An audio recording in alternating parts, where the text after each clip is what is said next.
Bismillahirrahmanirrahim. Assalamualaikum warahmatullahi wabarakatuh. Waalaikumsalam warahmatullahi wabarakatuh. Alhamdulillahi rabbil alamin. Alladzi bi ni'matihi tatimmus shalihat. Asyhadu an la ilaha illallah wahdahu la syarika lah wa asyhadu anna sayyidana Muhammadan 'abduhu wa rasuluh sallallahu alaihi wasallam la nabiyya wa la rasula ba'da amma ba'du. Yang kita hormati pengurus DKM Masjid Nurul Jihad beserta seluruh jajarannya, yang saya hormati bapak-bapak, ibu-ibu sidang jamaah salat subuh yang dimuliakan oleh Allah Subhanahu wa taala. Alhamdulillah, kita bersyukur kehadiran Allah. Pagi ini kita diberikan nikmat bisa berkumpul di masjid yang kita cintai ini. Salat subuh berjamaah, i'tikaf duduk di masjid sampai menunggu waktu syuruk, itu merupakan nikmat yang luar biasa. Mudah-mudahan kita senantiasa bisa mensyukuri nikmat ini dan Allah Subhanahu wa taala selalu menganugerahkan kepada kita nikmat iman, Islam, kesehatan, kesempatan sehingga kita terus bisa beribadah kepada Allah. Amin. Ya rabbal alamin. Allahumma shalli ala sayyidina Muhammad wa ala ali sayyidina Muhammad. Kita senantiasa berselawat kepada baginda Nabi sallallahu alaihi wasallam beserta keluarga beliau, para sahabat beliau dan orang-orang yang senantiasa mengikuti sunnah dan ajaran beliau. Mudah-mudahan kita semuanya yang hadir di masjid ini, anak-anak kita, orang tua kita, orang-orang yang kita sayangi, mudah-mudahan nanti di yaumil akhir diberikan syafaat oleh baginda Nabi hendaknya. Amin. Ya rabbal alamin. Bapak Ibu yang dimuliakan oleh Allah, tidak terasa hari ini sudah tanggal 25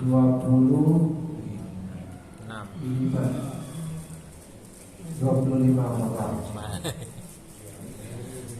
Ya. Artinya nggak lama, 4 hari lagi atau 5 hari lagi Ramadan, bulan yang mulia ini akan meninggalkan kita. Maka tanya diri kita, apakah kita sudah bisa maksimalkan sebaik mungkin atau belum? Ya, jangan sampai kita menyesal Ramadan pergi kita tidak mendapatkan apa-apa. Tapi saya rasa ini jamaah masjid luar biasa sekali ramai. Artinya Ramadan benar-benar membawa berkah. Subuhnya ramai Pak. Subuhnya ramai. Alhamdulillah. Mudah-mudahan tidak hanya pas di Ramadan saja. Nanti selesai Ramadan tetap istiqomah hendaknya. Amin. Amin. Bapak Ibu yang dimuliakan oleh Allah Subhanahu wa taala. Saya biasanya kalau ngaji itu Ustaz, itu bawa kitab. Jadi kalau ceramah itu jarang. Terus kalau biasa ngaji itu bawa kitab. Ya, mau bahas kitab apa? Biasanya dikasih tema. Ini enggak ada temanya. Jadi kita ngobrol-ngobrol aja lah. Karena enggak ada temanya. Temanya enggak ada, ini enggak ada. Jadi kita santai-santai saja. Makanya ngaji aja. Melihat jamaah yang hadir karena ramai, maka saya berpikir bahwa bapak-bapak, ibu-ibu di sini itu udah luar biasa sekali. Jadi nggak ada yang perlu disampaikan, nggak ada yang perlu disampaikan. Hanya perlu mengamalkan apa yang sudah kita ketahui. Ini yang paling utama lah. Ya, ngaji itu nomor sekian. Yang paling penting itu mengamalkan kaji,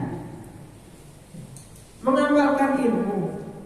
Karena yang dinilai itu bukan ilmu kita, tapi yang dinilai itu adalah amal. Jadi di akhirat itu gak ditanya seberapa banyak ilmu, tapi seberapa banyak ilmu yang sudah kamu amalkan. Jadi yang paling penting itu mengamalkan apa yang sudah kita ketahui.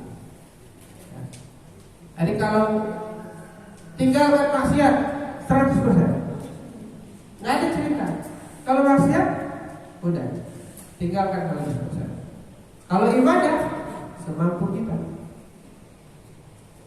Nah, cuman saya lihat di sini luar biasa, kesalehannya luar biasa. Itu terbukti dengan sholat subuhnya ramai. Nah, itu luar biasa sekali. Nah, tapi Pak, kesalehan pribadi aja itu tidak cukup. Di dalam Al-Quran itu, wa basyiril ladzina amanu wa amilus sholihat. Ya. Beri kabar gembira kepada orang-orang yang beriman dan beramal soleh. Jadi syarat masuk surga itu dua, Pak. Beriman, beramal soleh. Amal soleh itu juga ada dua. Ada amal soleh yang berkaitan dengan pribadi. Nah, itulah amal kita, sholat kita, bacaan Al-Quran kita, zikir kita, sholat sunnah kita. Tapi itu gak cukup, Pak. Harus ada soleh sosial. Dulu ada seorang perempuan, ibu-ibu hidup di zaman Rasulullah SAW, dikandungkan oleh seorang sahabat. Ya Rasulullah, ada seorang perempuan, dia rajin ibadah, rajin sholat, rajin zikir, rajin ibadahnya luar biasa. Kata sahabat kepada Rasulullah SAW. Tapi ya Rasul, dia menyakiti tetangganya, dia memfitnah tetangganya. Lalu Rasulullah, di mana tempatnya ya Rasul? Kata sahabat itu. Kata Rasulullah, dia fitnah, dia di neraka. Dia di neraka. Lalu kemudian ditanya lagi, ya Rasul, ada seorang perempuan, dia biasa-biasa saja amal ibadahnya, tapi ya Rasul, dia baik kepada tetangganya, dia saleh sosialnya. Di mana tempatnya? Kata Rasulullah, wah, dia berada di surga. Dari hadis ini saya nyampaikan apa yang ingat aja, Pak ya. Jadi apa yang saya ingat besok. Dari hadis ini, jadi kita pahami ternyata kesalahan sosial itu lebih penting, lebih utama daripada kesalahan pribadi. Buat apa kita sholat di waktu ke masjid, tapi tetangga kita buat kelaparan? Kita punya banyak, kita punya harta lumayan, ya kan? Nah, kita ke masjid, tetangga kita itu dia nggak makan, tetangga kita nggak makan. Ada seseorang Ramadan ini tanya ke saya, Ustaz, bagaimana hukumnya, ini di masjid nih, bagaimana hukumnya seorang, kata beliau, bagaimana hukumnya seseorang yang dia bekerja keras, tukang gali tanah. Ini beliau bertanya waktu itu saya, tukang gali tanah yang luar biasa pekerjaannya, berat sekali, sehingga dia nggak puasa Ramadan. Bagaimana hukum puasa Ramadan buat dia? Ini yang bertanya ini seorang bapak-bapak yang notabene menurut saya keuangannya sangat luar biasa. Saya nggak jawab, saya langsung bilang sama bapak itu, Pak, saya bilang, Bapak tahu orangnya? Tahu. Kenapa Bapak biarkan dia nggak puasa? Saya tanya gitu, kenapa Bapak biarkan dia nggak puasa? Apa salahnya Bapak ganti dia kerja sehari itu, kasih dia uang 100.000, suruh dia puasa? Apa usah kerja hari ini? Bagi Bapak uang 3 juta dalam sebulan itu kecil, Pak. Jadi jangan tanya hukum dia puasa ke saya. Kenapa nggak Bapak kasih dia uang agar dia bisa puasa? Kan itu terjadi Bapak. Nah, kesalahan kita mempermasalahkan hal-hal yang berhubungan dengan fikih. Kenapa kita nggak action? Kenapa kita nggak action? ya notabene gaji 50 juta gajinya sebulan. Beliau menanyakan itu karena tetangganya nggak puasa, karena kerja keras. Pertanyaannya kenapa beliau yang nggak kasih? Nah ini, jadi kesalahan sosial itu sangat penting. Nah ini perlu kita bahas, terutama di akhir Ramadan, karena ada kewajiban yang namanya zakat. Nah, jadi kita bahas zakat aja ya Pak. Zakat ini dia salah satu dari rukun Islam, wajib. Kewajibannya sama kayak sholat. Meninggalkannya dosa besar. Bahkan di masa Sayyidina Abu Bakar itu yang nggak mau bayar zakat diperangi, Pak. Diperangi sama Sayyidina Abu Bakar. Jadi nggak ada istilah. Makanya zakat itu bergandengan di dalam dengan sholat. Aqimus shalah wa atuz zakat. Kesalehan pribadi, kesalehan sosial. Nggak bisa kita mendirikan sholat saja tanpa membayar zakat. Dan nggak ada gunanya kita zakat saja, sholat kagak. Jadi bergandengan. Dan zakat itu selain dia merupakan kewajiban yang utama, dia juga membersihkan hati, membersihkan jiwa. Khudz min amwalihim shadaqatan tutahhiruhum wa tuzakkihim. Ambil dari mereka zakat, sedekah untuk membersihkan dirinya, membersihkan hartanya. Kalau nggak kita yang bersihkan, Allah yang ambil, itu pasti Pak. Kalau kita nggak membersihkan, Allah yang ambil. Konsepnya begitu. Lihat saja, tanya sama orang-orang yang punya harta. Ketika dia tidak mengeluarkannya, maka Allah akan keluarkan dengan caranya sendiri.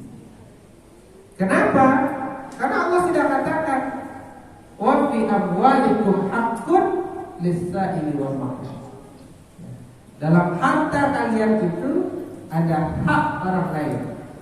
Jadi jangan dikira hasil usaha kita sendiri, hak yang kita usaha yang kita hasilkan sendiri, harta yang kita hasilkan sendiri, itu gak semuanya untuk kita. Ada hak orang lain di dalamnya yang harus kita keluarkan. Lis-sa'ili wal mahrum, untuk orang yang meminta-minta, untuk orang yang perlu kita kasih. Ada hak mereka di sana. Nah, jadi gak bisa harta itu milik kita sendiri. Harus kita berikan kepada orang lain yang ada haknya dalam harta kita. Jadi gak bisa. Nah, perintah-perintah tentang zakat ini banyak sekali di dalam Al-Quran. Jadi orang yang tidak mau membersihkan hartanya, maka Allah akan ambil dengan caranya sendiri. Qad aflaha man zakkaha wa qad khaba man dassaha. Bapak Ibu yang dimuliakan oleh Allah Subhanahu wa taala, zakat sendiri memang berasal dari kata zakat, bersih. Jadi semakin kita keluarkan, semakin bersih. Pasti. Semakin kita keluarkan, semakin bersih.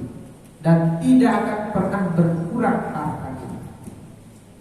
Tidak akan pernah berkurang. Rasulullah yang jamin, ya. Mana qasaman min sadaqatin. Mana qasa sadaqatin minal mal. Tidak pernah sedekah itu mengurangi harta. Tidak pernah. Tidak ada orang yang miskin gara-gara sedekah, gara-gara memberikan hartanya kepada orang lain. Tidak akan pernah. Justru membersihkan hartanya. Makanya pernah dianalogikan oleh salah seorang ustaz. Kita punya 2 sumur. Satu sumur untuk kita, satu sumur kita berikan kepada orang lain. Siapapun boleh mengambil airnya. Mana yang lebih bersih airnya? Air yang sering diambil dikeluarkan pasti lebih bersih airnya dibanding air sumur yang kita ambil sendiri. Pertanyaannya, apakah 2 air sumur ini berkurang? Tidak. Air sumurnya tetap sama. Walaupun yang banyak mengambil ini mungkin ketika diambil akan berkurang lebih dalam, tapi kemudian dia akan tetap kembali seperti semula dan airnya tetap bersih. Ini lebih bersih air. Jadi kalau kita memberikan harta kita kepada orang lain, bersedekahkan harta kita kepada orang lain, maka tidak akan pernah berkurang jatah kita. Tidak akan pernah berkurang.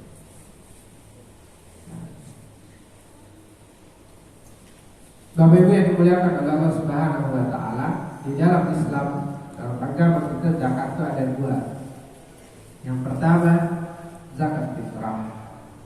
Nah, ini wajib dikeluarkan oleh setiap orang muslim yang mampu.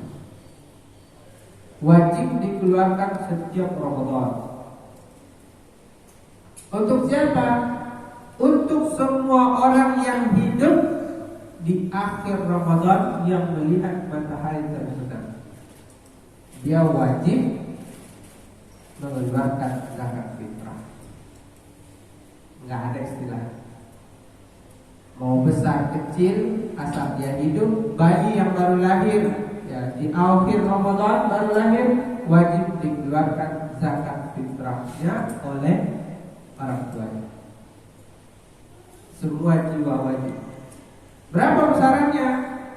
Sudah ditentukan oleh para ulama. Ya, kalau di sini 45.000 ya Pak. Kalau MUI Kota Tangerang itu kalau nggak salah 45.000. 3,5 liter beras atau 2,5 kilo, sesuai dengan apa yang kita makan.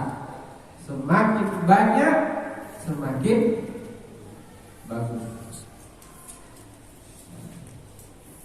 Jadi kalau seandainya 45.000, keluarin 50.000.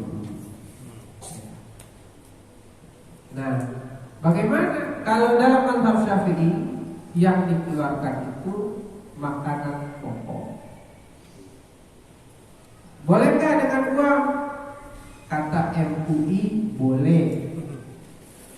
Tapi dalam mazhab Syafi'i itu dikeluarkan food, makanan pokok. Tapi dalam masalah boleh apa tidak mengeluarkan uang ini, saya lebih condong dengan pendapatnya Syekh Ali Jum'ah. Apa kata Syekh Ali Jum'ah? Afdalnya food, makanan pokok. Boleh dengan uang? Boleh. Tapi perlu diperhatikan apa yang paling dibutuhkan oleh si penerima. Kalau yang dibutuhkan oleh si penerima uang, maka berikan uang. Kalau yang dibutuhkan oleh si penerima makanan pokok, maka berikan makanan pokok berupa beras. Jangan dia berasnya udah banyak, kasih lagi beras, beras lagi. Ujung-ujungnya dia jual berasnya untuk beli lauknya, sama aja. Nah, makanya kata Syekh Jum'ah, lihat apa yang paling dibutuhkan, antara uang atau makanan pokok. Itu kata Syekh Jum'ah. Dan saya lebih condong kepada siapa yang berhak menerima. Yang berhak menerima zakat fitrah cuma 3 saja: fakir, miskin, amin. Selain 3 ini nggak boleh. Karena zakat fitrah itu dikatakan tuhmatun lil fuqara wal masakin, melapangkan hati untuk mengenyangkan fakir dan miskin di hari lebaran. Jadi yang berhak menerima cuma dua itu, fakir, miskin. Yang ketiga amil. Amil ini harus memberikan kepada fakir dan miskin. Jadi masjid boleh tidak menerima zakat fitrah? Kalau untuk masjid gak boleh, tapi kalau masjid sebagai amil boleh.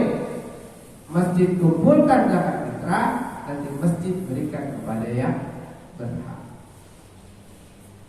Jadi panitia ada di masjid, dia yang memberikan kepada fakir dan miskin. Ini membantu sebenarnya, tapi bukan untuk keperluan masjid. Tetap diberikan kepada fakir dan miskin. Itu zakat fitrah. Yang kedua zakat mal. Nah, ini yang menjadi kewajiban kita. Hitung-hitung, lihat-lihat. Ini wajib. Kalau enggak kita keluarkan berdosa. Dosa besar. Enggak mau bayar zakat, dosa besar. Ya. Jadi wanti-wanti kalau zakat enggak bisa tidak. Kira-kira kita sudah wajib zakat atau belum? Nah, di zaman Rasulullah zakat itu berlaku untuk 6 hal. Di zaman Rasul apa saja? Yang pertama emas perak. Ini di zaman Rasulullah dikeluarkan zakat 2,5%.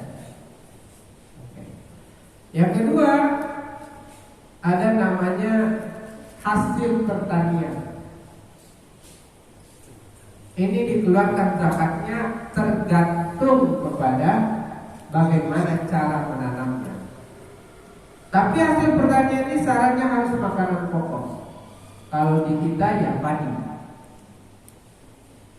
Kalau disiram dengan tada hujan itu dikeluarkan zakatnya 10%. Tapi kalau bukan tada hujan dikeluarkan 5%. Yang ketiga binatang ternak. Binatang ternak ini yang dikeluarkan 3 saja. Unta dengan teman-temannya, sapi dengan teman-temannya, kambing dengan teman-temannya. Ini juga ditentukan oleh Rasul. 5 ekor unta wajib 1 ekor kambing. 30 ekor sapi wajib 1 ekor kambing. 40 ekor sapi, 40 ekor kambing wajib 1 ekor kambing. Itu ditentukan oleh Rasul. Emas perak, pertanian, binatang ternak, buah-buahan. Ini juga ada di zaman Rasulullah, dikeluarkan khusus untuk kurma dan anggur. Kurma kering, anggur kering. Anggur kering itu lagi kering. Setelah itu apa lagi? Hasil perniagaan. Hasil perniagaan, urut tijarah itu juga wajib dikeluarkan zakatnya. 2,5% seperti zakat emas dan perak. Yang terakhir likas namanya, barang temuan. Barang temuan wajib dikeluarkan zakatnya 20% ketika menemukannya.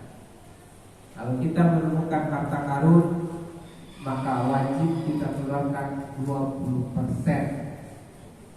6 ini saja yang disebut dengan harta yang wajib dikeluarkan di zaman Rasulullah Shallallahu Alaihi Wasallam. Selain dari 6 ini, maka kemudian para ulama membuat aturan-aturan tertentu.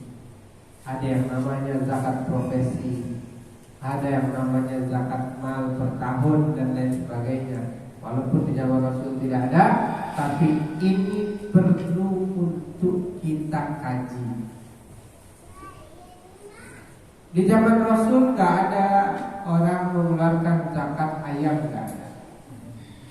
Zaman sekarang kita punya ayam 1.000 ekor, wajib gak dikeluarkan zakatnya kira-kira? Wajib lah. Masa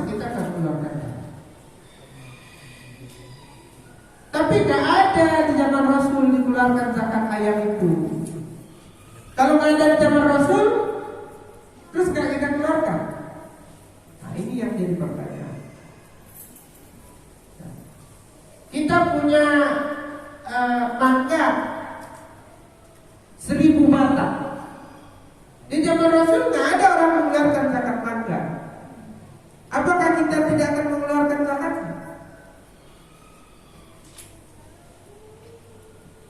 Urut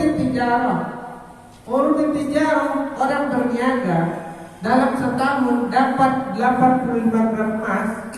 Kira-kira kalau dikalikan 900.000 sekarang emas berarti 75 juta. Untuk 75 juta setahun itu wajib dikeluarkan 2,5%. Ya, orang yang berniaga. Kita punya gaji dalam setahun 300 juta nggak dikeluarkan. Kan nggak ada di zaman Rasul orang mengeluarkan zakat gaji. Jadi tidak bisa, ya, sama. Jadi ini yang jadi pertanyaan dan harus kita selesaikan. Maka poin-poin yang seperti ini tetap wajib dikeluarkan zakatnya. Makanya para ulama kemudian mengatakan ada namanya zakat mal. Kalau harta kita dalam setahun melebihi daripada zakat emas dan perak, tetap wajib dikeluarkan zakatnya 2,5%. Kita punya harta dalam setahun, nambah harta kita 100 juta atau 70 juta, keluarkan 2,5%. Mau dari mana hartanya? Tak peduli. Karena harta perniagaan saja yang orangnya puntang panting mencari, tetap dikeluarkan zakatnya. Kita kok santai-santai tidak mengeluarkan zakat. Walaupun zakat profesi itu masih diperdebatkan oleh para ulama, tapi kita tetap usahakan harus mengeluarkan. Kalau tidak, maka Allah akan ambil harta itu dengan cara yang sendiri. Percaya itu, Allah akan ambil dengan caranya sendiri. Anaknya yang sakit, ya, motornya yang tabrakan dan lain sebagainya. Karena yang kita cari di dunia ini kan sebenarnya keberkahan, bukan banyak harta. Buat apa banyak harta tapi tidak berkah? Buat apa banyak harta tapi sakit terus? Buat apa banyak harta tapi anak-anak ngelawan sama orang tua? Buat apa banyak harta, rumah mewah gitu, tapi gak senang tidur di dalamnya? Buat apa? Jadi yang kita cari dalam hidup ini kan keberkahan. Nah, keberkahan itu bisa kita dapatkan ketika kita mengeluarkan kewajiban-kewajiban kita. Nabi Ayub alaihissalam itu pernah diberikan oleh Allah Subhanahu wa taala, ya, lalat dari emas.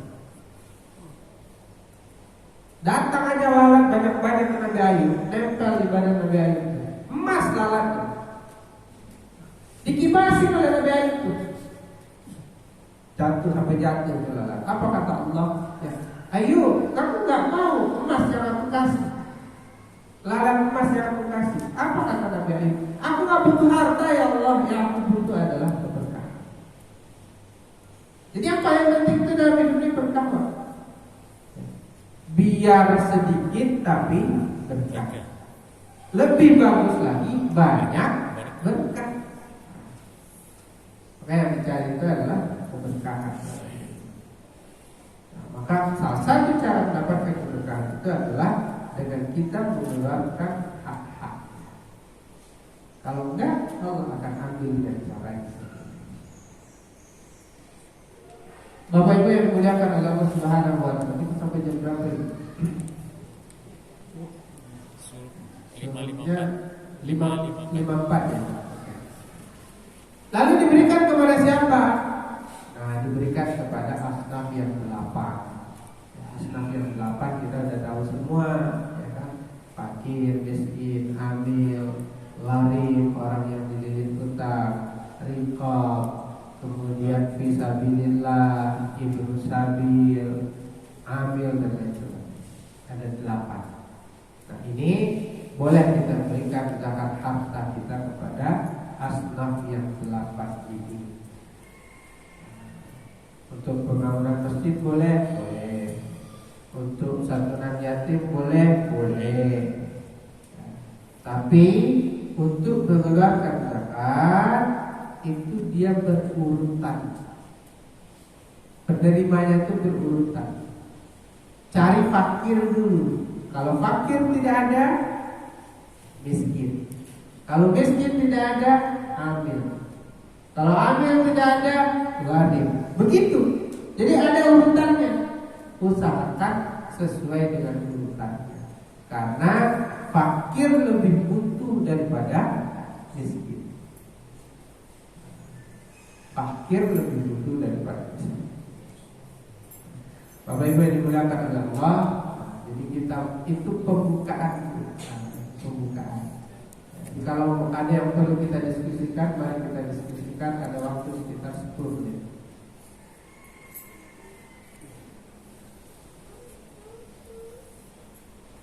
Tidak ada? Ada, Pak. Oh ada. Oh iya, boleh Pak.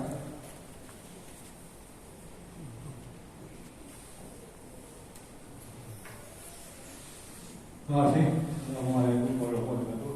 Waalaikumsalam. Jadi mengenai zakat, Pak, untuk dijelaskan apabila seseorang ini katakanlah berkecukupan, dia punya karyawan di rumahnya, bukan perusahaan, Pak, jadi bekerja di rumahnya, dia menganggapnya bukan tapi sebagai karyawan, sebagai partnernya, katakanlah seperti sopir, tukang kebunnya, itu digajinya gaji atau THR-nya itu diambilkan dari zakat mal.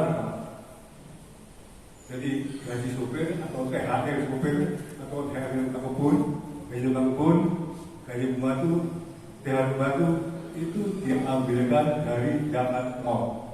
Zakat mal itu agak THR diambilkan dari zakat mal. diambilkan dari Zakat mal. zakat mal. Zakat. Yang kedua, ini mumpung masih ada bau-bau masih sesak anak-anak yang tergoda ya. Jadi saya ingin nanya 2 hal. Yang pertama, apakah Laylatul Qadar itu turunnya ada di masjid? Oke. Yang kedua, apakah Laylatul Qadar itu turunnya sifatnya individu atau kolegial? Karena kalau di sini di masjid ini tadi malam banyak yang kitab, Ya. ada salah satu orang yang belum mendapat Laylatul Qadar. Yang lainnya juga merasakan nikmatnya itu.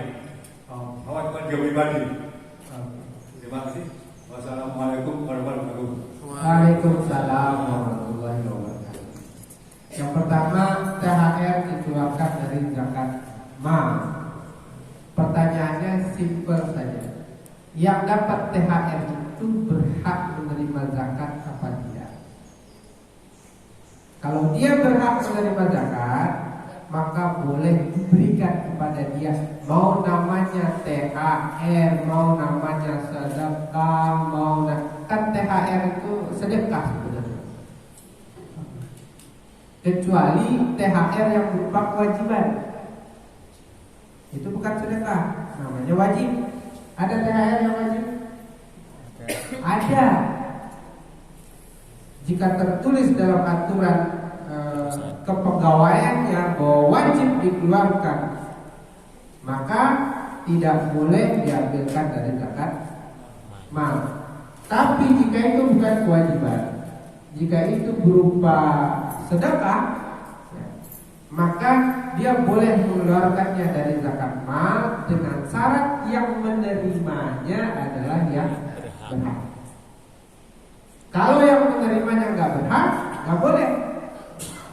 Contoh, siapa yang menerima anak, nggak boleh. Walaupun dikasih THR, nggak boleh diambil dari zakat. Terus siapa lagi? Saudara perempuan. Saudara perempuan nggak bisa dikasih zakat karena dia kita wajib membantunya jika dia tidak ada. Jika tidak mampu, kita wajib membantu. Saudara laki-laki itu punya kewajiban. Kemana kewajibannya? Orang tua. Lalu siapa lagi? Saudara perempuan. Itu kewajiban, Pak. Jadi nggak bisa kita biarkan saudari perempuan kita nggak makan, nggak ini, nggak ada tempat tinggal, nggak bisa. Itu kewajiban saudara laki-laki.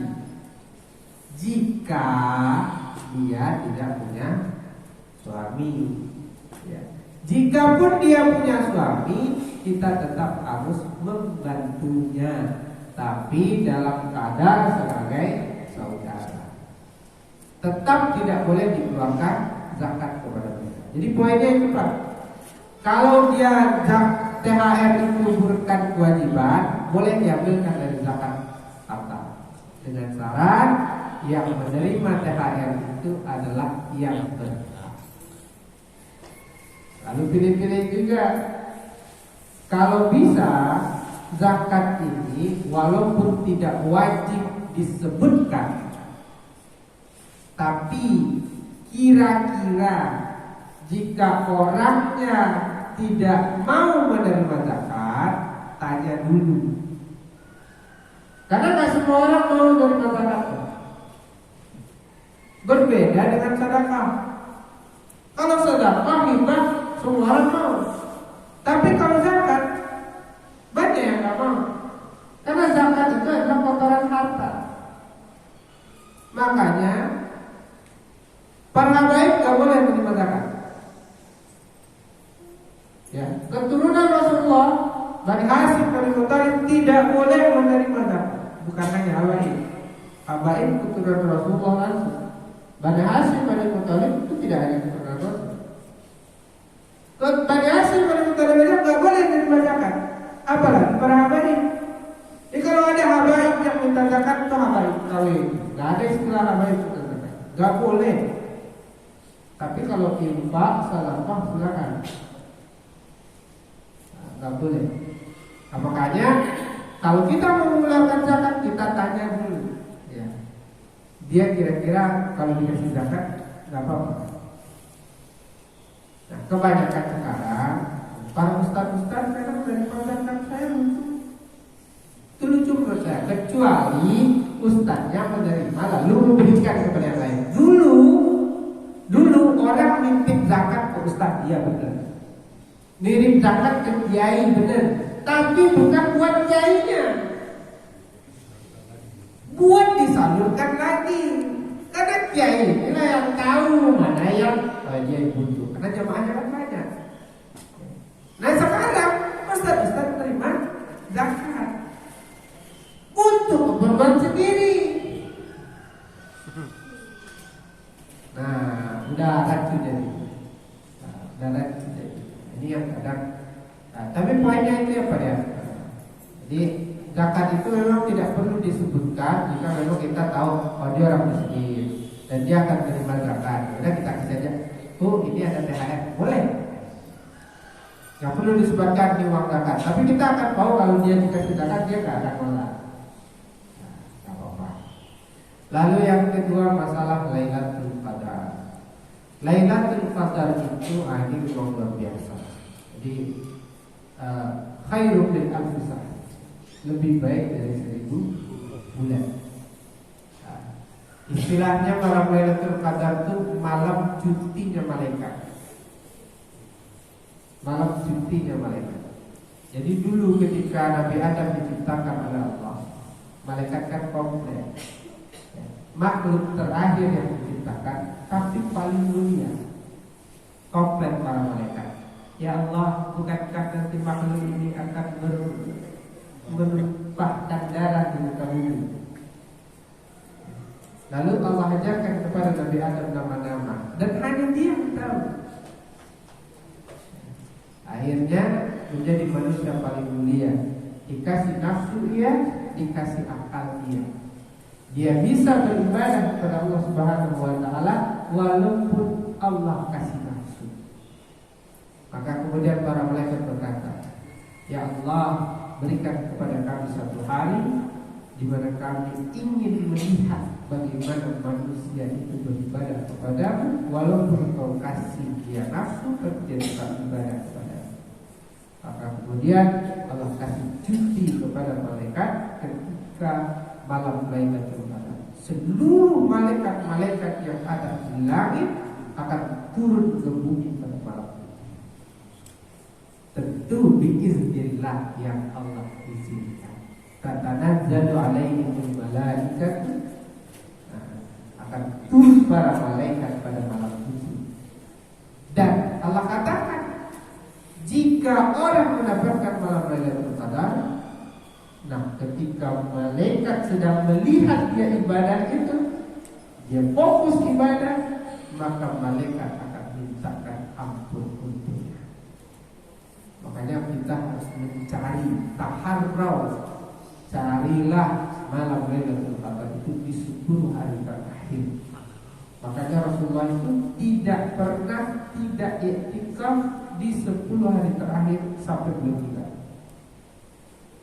Ketika pindah ke Madinah, 10 hari terakhir Ramadan selalu iktikaf di masjid, tidak pernah tidak, untuk mencari. Lalu pertanyaannya, apakah Lailatul Qadar itu hanya untuk orang-orang tertentu? Para ulama mengatakan, Imam Ghazali mengatakan tidak. Lailatul Qadar itu diberikan secara keseluruhan. Siapa yang beribadah pada malam itu, maka dia akan mendapatkan pahala 1000 bulan. Jadi semua orang yang ibadah pada malam itu akan mendapatkan 1000 bulan. Maka kita harus iktikaf tiap malam, cari tiap malam. Jadi bukan hanya untuk 1-2 orang. Apakah Allah akan kasih tanda kepada 1-2 orang? Bisa jadi. Karena salah satu tanda dari Lailatul Qadar itu banyak tandanya yang Rasulullah sampaikan. Yang pertama, matahari paginya setelah malam itu tidak begitu panas, tidak begitu teduh. Malamnya begitu sunyi, menyambut kedatangan para malaikat. Kemudian yang paling utama itu para sahabat rata-rata bermimpi. Yang ketiga, mimpinya itu benar kalau malam itu Lailatul Qadar. Feeling lah. Feeling. Lalu ini salah satu tanda yang Allah sampaikan.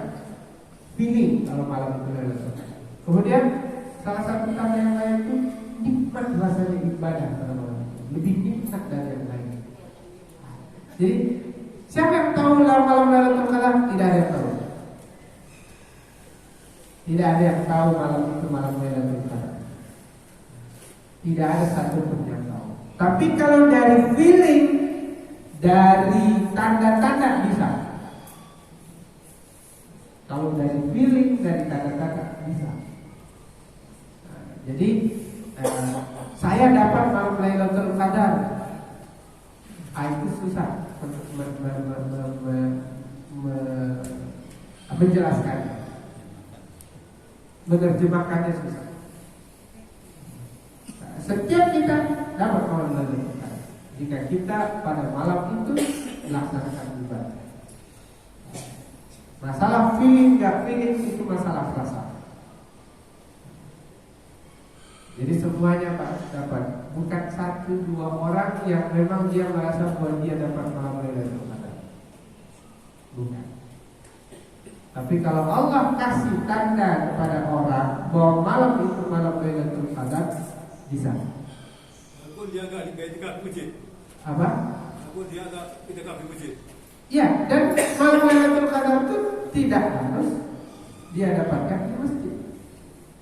Kalau yang di masjid doang yang dapat, ibu-ibu kan berangkat.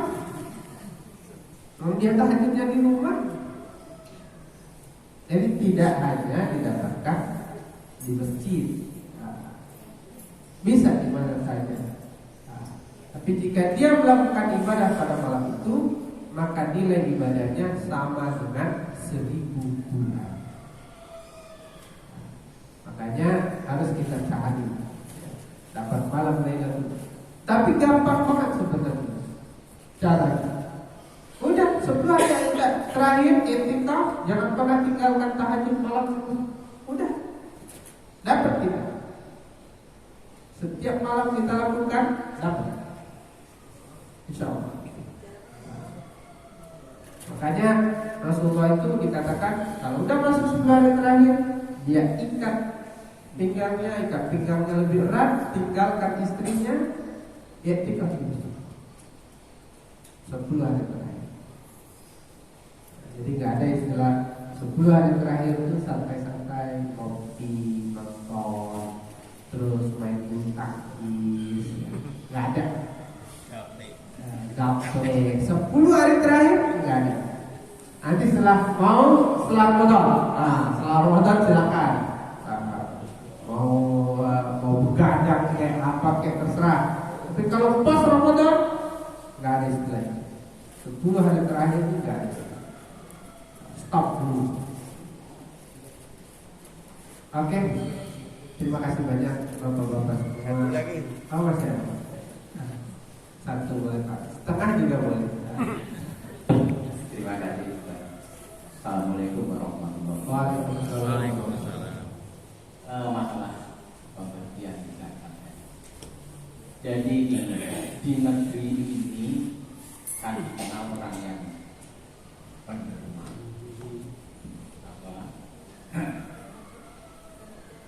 ramah dan sebagainya. Jadi masalah makan itu juga dianggap suatu hal yang sulit. Ibaratnya kalau lapar minta aja pasti makan. Itu yang terjadi. Nah, sehingga yang diperlukan itulah satu contoh aja pemberian BLT, bantuan langsung tunai masyarakat itu yang mestinya untuk biaya pendidikan anaknya atau untuk makan, ternyata malah dibelikan HP. Kan gitu. Nah, kasus ini bisa saja terjadi pada uang zakat yang diterima akhir tadi. Karena dia menerima dari beberapa, nah, dia menganggap enteng aja usaha makan, dijual, dibelikan HP. Karena itu sudah dianggap sangat penting orang. Nah, dalam kasus ini di mana kesalahannya? Yang memberikan zakat ke dia, atau memang akhlaknya orang itu yang salah? Itu yang terjadi. Jadi itu bisa terjadi loh. Jadi akan diberikan yang lain. Yang pertama yang kedua bedanya kenapa zakat fitrah itu distandarkan kalau uang 45.000? Padahal kan standar makannya orang sejahtera dan orang prasejahtera itu berbeda. Ya, berasnya yang dimakan kualitasnya berbeda, lauknya beda dan sebagainya. Tapi ditetapkan oleh MUI takaran terulah rata 45.000 ini apa? Dasar perhitungan. Terima kasih. Waalaikumsalam. Baik, masalah zakat ketika kita sudah berikan kepada yang berhak, maka kemudian uang itu dia gunakan untuk hal-hal yang menurut dia penting atau apalah itu namanya, itu memang sudah ininya dia, sudah hak dia. Kita nggak bisa intervensi di situ, karena kalau kita sudah ngasih, selesai kewajiban kita. Kalau dia mau memberikan buat apa saja, mau dibelikan HP, dibelikan baju, dibelikan ini itu, atau untuk bayar rumah dan lain sebagainya, mau dibelikan motor, itu hak dia. Cuman ketika dia fakir dan miskin, dia berhak. Dan kita tidak boleh intervensi. Kita setelah kita kasih duit, kamu harus belikan ini, kamu harus belikan ini, nggak boleh. Itu hak dia. Itu hak dia. Walaupun memang kalau zakat fitrah afdalnya dikeluarkan adalah beras tujuannya adalah supaya dia bisa makan enak di hari Lebaran. Nah kalau berasnya udah banyak, maka pastinya uang tadi diberikan untuk beli lauk pauknya. Harusnya begitu. Tapi kalau dia gunakan untuk yang lain, itu adalah hak dia. Jadi kita tidak bisa terlalu intervensi. Yang kedua, masalah standar 45.000. Yang 45.000 itu kotaran. Kalau Tangsel 40.000. Kalau Tangsel 40.000. Jadi ternyata orang kota itu minimal berasnya itu 45.000. Minimal berasnya. Jadi orang kota ini berarti makanannya lebih enak-enak dibanding orang Tangsel. Kalau MUI Tangsel menetapkan 40.000. Karena kata orang MUI Tangsel 40.000 itu dengan kira-kira ya, berasnya 13.000 atau 15.000. 13.000 Pak standarnya kalau orang Tangsel. Kalau orang kota ternyata lebih tinggi standarnya minimalnya. Nah, itu standar minimal itu Pak. 45.000 itu standar minimal. Standar beras minimal. Kalau seandainya kita mau mengeluarkan kurang dari itu, ya tidak ada masalah selama memang kita makan dengan harga beras yang segitu. Karena memang dikeluarkan dengan standar yang kita makan. Kalau ketetapan MUI itu hanya kisaran, tidak harus sebanyak itu. Tidak harus sebanyak itu. Oh kalau kita keluarkan 40.000 kita akan berdosa? Tidak. Jika memang 40.000 itu standar makan kita 2,5 kilogram beras. Tapi kalau seandainya lebih, alangkah lebih bagus. Jadi dalam menetapkan itu memang itu melalui rapat, tidak. Jadi gitu Pak. Jadi memang tidak. Kalau seandainya nggak ngeluarin zakat gimana? Nah ini yang jadi permasalahan. Kalau seandainya tidak mengeluarkan zakat bagaimana? Kalau sengaja tidak mengeluarkan zakat, padahal dia mampu, berdosa. Berdosa. Kalau kata ulama dulu itu terkatung-katung amalnya antara langit dan bumi. Karena tidak disempurnakan puasa Ramadannya dengan zakat. Puasa itu kan urusan kita dengan Allah. Kalau zakat urusan kita dengan manusia. Jadi ibadah itu tidak hanya urusan kita dengan Allah, tapi juga ada urusan kita dengan manusia. Maka harus dikeluarkan. Kalau seandainya terlupa, apakah ada qadanya? Apakah ada qadanya? Menurut pendapat yang paling kuat, wajib diqadha. Dikeluarkan zakatnya itu tetap wajib walau dihitung sebagai sedekah. Jadi kita nih lupa Pak, kasihkan mudik, lupa bayar zakat kita. Pas nyampe sana udah lebaran, ternyata zakatnya belum kebayar.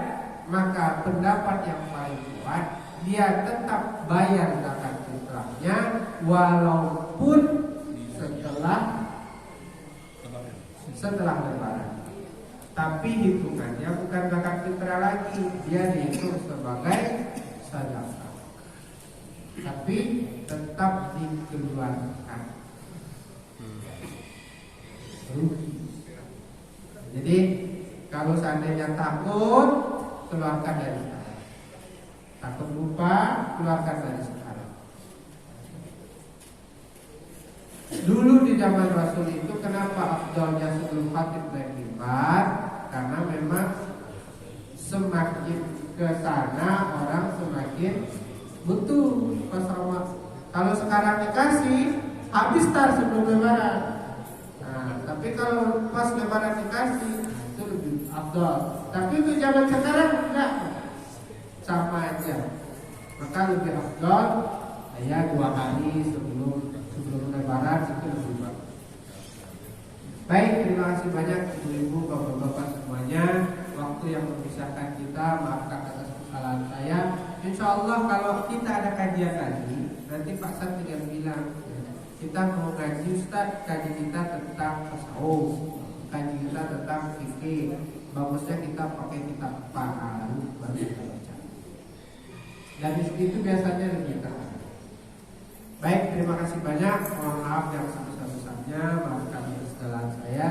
Poin penting ya, mari kita senantiasa mendekatkan diri kepada Allah, tinggalkan segala maksiat. Tinggalkan segala maksiat. Apapun maksiat tinggalkan. Selesai urusan kita di dunia. Tapi selama kita ibadah dia, sholat dia, tarawih dia, subuh rajin, tapi maksiat tetap jalan, susah. Bukan masalah taatnya, tapi meninggalkan maksiatnya, Pak. Meninggalkan maksiatnya, Pak.